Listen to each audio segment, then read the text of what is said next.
Hello everyone and welcome back to my channel.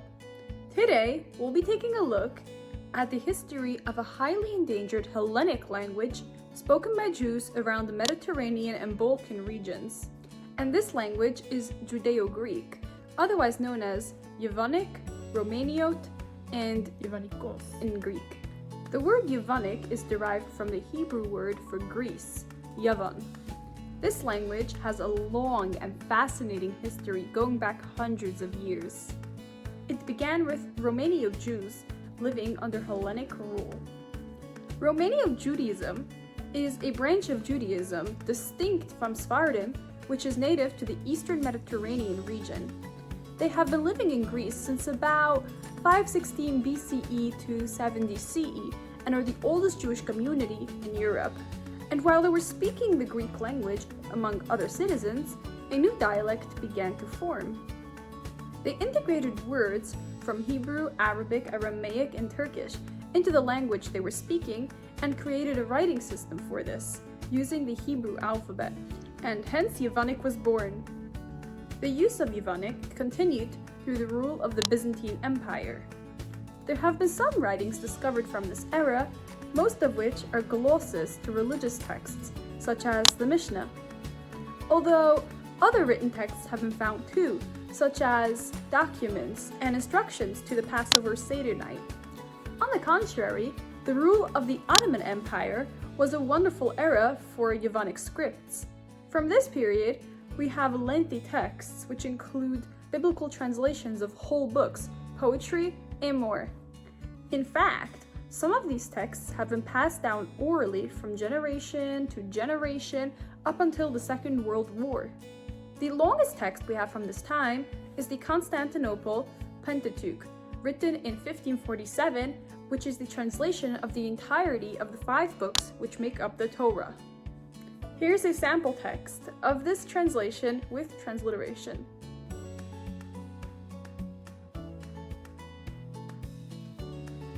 After the expulsion of Jews from the Iberian Peninsula in 1492, Spanish and Portuguese Jews began arriving in the Balkan countries and Greece.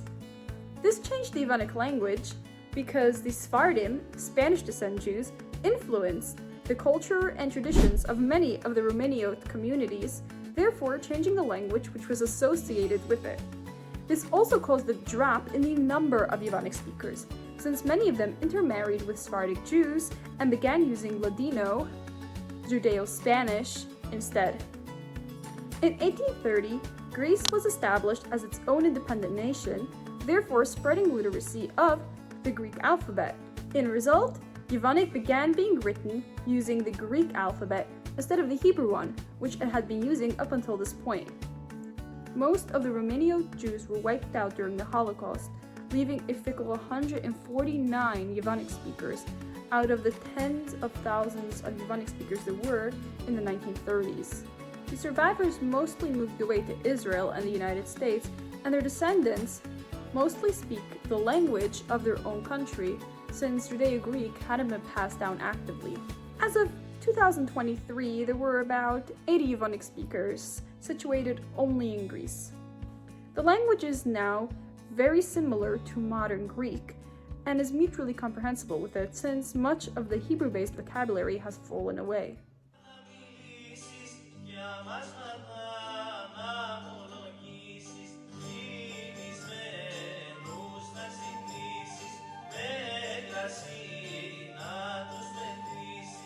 Some interesting comparisons of Hebrew words in Yevanic is the word chasicha, which comes from the Hebrew word for darkness and means a church. Another is the word rimonim, which means pomegranates in both Hebrew and Yevanic, but in Yevanic is also used to mean breasts.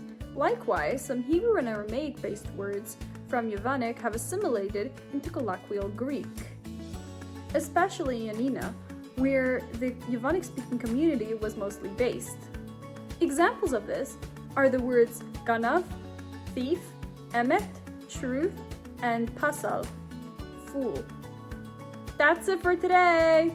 This was an overview of the history and culture of the Yevanic language. I hope you enjoyed this video, and if you did, don't forget to hit that like button. And don't forget to subscribe to my channel for more linguistic content.